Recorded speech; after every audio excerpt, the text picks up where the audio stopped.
This is Tank Versus. The most entertaining, Most bonkers, most action-packed, most dramatic. and the most spectacular show about which tank is stronger. Who will win?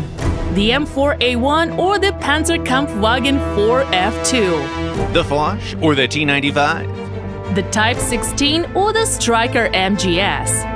Or let's go back to where it all started. One of the most popular reserve tanks against a reserve tank with a gun stabilizer.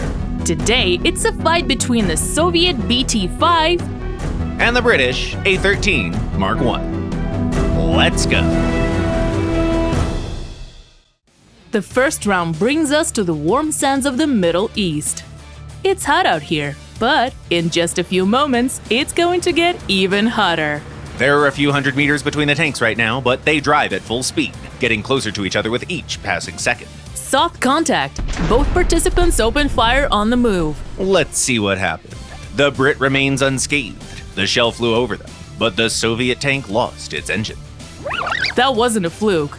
As you've probably noticed, the British vehicle slowed down right before the shot to make use of its shoulder rest. Yeah, the shoulder stop stabilizer isn't really effective at high speed. They had to account for that. The Soviet tank is on fire, but they decide not to extinguish the flames and instead focus on shooting again. Right now, both vehicles are in the middle of a reload. The difference in reload time between them is just 0.1 seconds. Both crews are getting ready to fire. Shots fired! The British solid shot completely disabled the Soviet tank.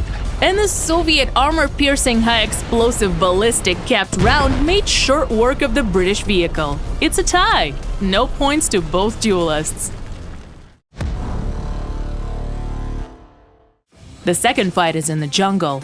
This time, the tanks are really close to each other from the get-go, with barely 15 meters between them. The A13 leaves the road for the nearby hill. So far, no sign of the enemy. That's right, we're still in the cat-and-mouse phase. Being the first to spot the enemy is half the battle. Meanwhile, the BT-5 climbs the hill and spots the British vehicle. Not the best position for opening fire. They'll have to move in. And they show no signs of slowing down. On the contrary, they go even faster. The A13 finally sees the enemy. The Brit tries to catch the target in their sights. The BT-5 is flying. It fires in midair. It's a direct hit, eliminating the gunner. The Soviet reserve tank turns around hastily. It knows that the fight is far from over. The A13 is still operational, so that's good. It can't fight back, though. Its best bet is to stall for time. Almost, but nah. The BT-5 shoots at point-blank range and destroys the opponent. The British vehicle had a chance to win, but this round was claimed by the BT-5. 1-1. Let's take a good look at the shot that determined the outcome of the match. The BT-5 leaps in the air. It opens fire. Good hit. Let's see if the British reserve tank can retake the initiative in the last round. It's time for the decisive battle, and it'll be on the oldest ground forces map, Karelia. Hills, hollows, rocks. There's a lot of interesting terrain here, and using it to your advantage is the key to winning.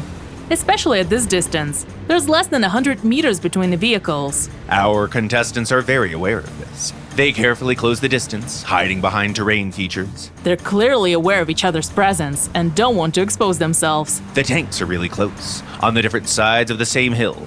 They approach it in very different ways, though. The Brit decides to climb the hill. It makes perfect sense for the British vehicle. This tank has good enough gun depression to shoot on uneven terrain. And the Soviet tank doesn't have a good depression, so it chooses to go around the obstacle to reach a good position for shooting. As soon as the enemy is in its sights, fire! Right on the move. That's a miss! The A13 returns fire and knocks out the Soviet gunner. The shoulder stop stabilizer is doing its job. It's the direct opposite of the situation we've seen in the second fight. Now it's the Soviet vehicle's turn to fight for survival. It has to survive the next attack, and then, who knows, maybe there's a chance for a comeback. Let's see if the BT-5 can snatch victory from the jaws of defeat. The Brit is ready to shoot again. Fire! The Soviet tank is eliminated. The winner of the third round is the A13 Mark I. Is this what I think? Still a tie? Yep, Both contestants fought well, but none of them could assert their dominance over the other. The winner of this versus is... well, there's no winner this time. For the first time on this show, it's a draw. See the next episode of Tank Versus next week. It's the fight that we announced a few episodes ago. The M60A2 versus the Leopard 1A5. That's right, we're going back to MBTs. Share your predictions in the comments below.